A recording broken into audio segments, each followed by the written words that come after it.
What's your response to President Trump when he says it's a mistake for you not to be holding school in person with teachers in the classroom? I think we need to stay with the science fact, not the science fiction. And we based our set of decisions juggling three priorities: the learning needs of students, the impact the virus is having on working families. We've taken a survey of more than 50% of the families we serve have had someone in the household lose work. And that third piece, which is the health factors, the health and safety of all in the school community. And if you look at where we are in Los Angeles, we're at twice the levels of infection rate that the World Health Organization say is safe to reopen. We've seen what happened in Israel, where infection rates skyrocketed when they opened schools. We've seen the recent data in Florida where more than a third of the children tested positive for the virus. You look at that all together and say, we can't bring people back to schools and turn schools into petri dishes and infect the whole community. Yesterday, the spokesperson for the president said the science, and I'm quoting her, "The science is on our side here. I encourage localities and states to just simply follow the science and open our schools." You're saying the science is not on your side right now? I think the science is pretty clear. The science is pretty clear that children can become infected and can spread the disease.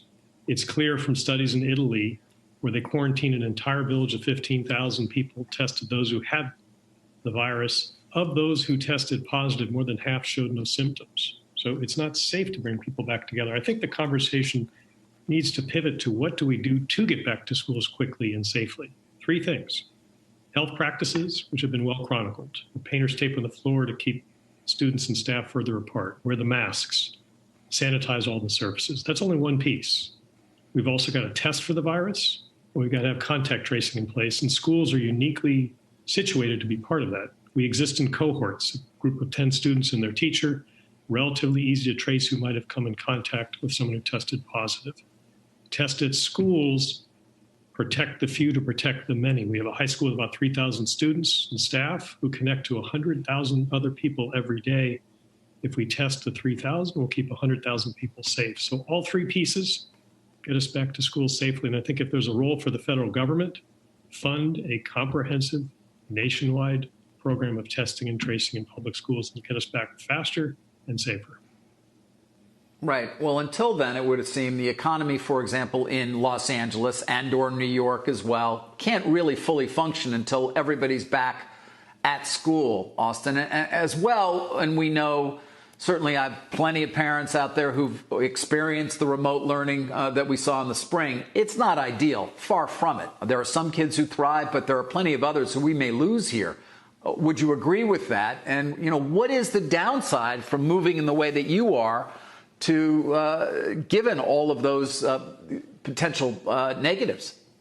Well, there's no substitute for being in the classroom. I think we can all agree on that. The best place for students to learn is at schools, and in particular, those who are struggling most with online learning, early learners, those learning to read, those learning English, students with differences and disabilities, and those who might have been struggling even when we were in schools. And if we're not back to school soon, a health crisis will become an education crisis.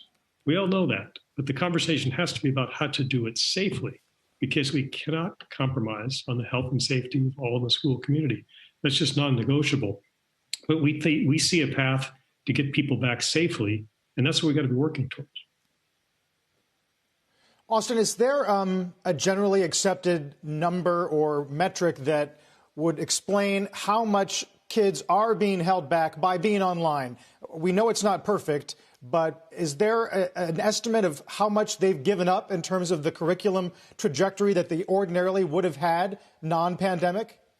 Oh, I think this is unprecedented. If you look, there's a lot of studies about what's referred to as the summer slide, where students will miss a couple months in the summer and how much they'll regress. By the time August rolls around, it'll be about 5 months for students in our schools. Never before have we seen such a gap in being in school facilities. Now, we've tried to offset that. We, for the first time ever in Los Angeles, offered summer school for every student, in an attempt to catch students back up, help them accelerate their progress. When we are in online, we will also have individual tutoring. We'll have Saturday school. We'll have extended day, things we can do to try to help. But there's no question we're talking apples and oranges if we're trying to compare online and at school, because at school is the best.